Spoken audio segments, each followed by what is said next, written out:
দর্শক ভাই বন্ধুরা, আপনাদের কাছে আমার সালাম রইল। হিন্দু ভাইদের কাছে আদাব এবং নমস্কার। তোর দর্শক ভাইরা, আমাদের ভারতের প্রধানমন্ত্রী নরেন্দ্র মোদী গাড়ির দাম, মোবাইল ফোনের দাম, সোনার দাম, চাঁদির দাম এইগুলা বলে কমাইছে। বাজারে যে গরিব মানুষ আলু বেগুন কিনতে যায়, টমাটোর, আদা এইগুলাকে যে কিনতে চায়, এগুলা তো দাম কমায় নাই।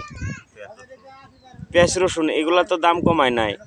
তো আমার এটাই আমাদের আসামের মুখ্যমন্ত্রী হিমন্ত বিশ্ব শর্মা মামা ডাঙরিয়া, আপনাক মই বহুত বহুত বেয়া পালো।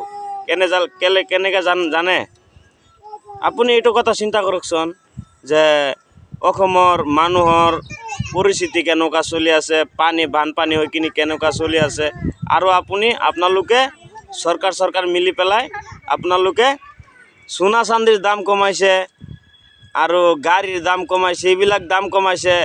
কি বজাৰত কি আলু বেগুনৰ দাম কেতিয়াবা কমিছে জানো? এইটো কাৰণে আমাক হিমন্ত বিশ্ব শৰ্মা ডাঙৰীয়া মামাক মই বহুত বেয়া পালোঁ। এইটো কাৰণে আপোনালোকে বহুত মানুহে এইটো কথাটো ভাইৰেল কৰক আৰু লাইক আৰু কমেণ্ট কৰক।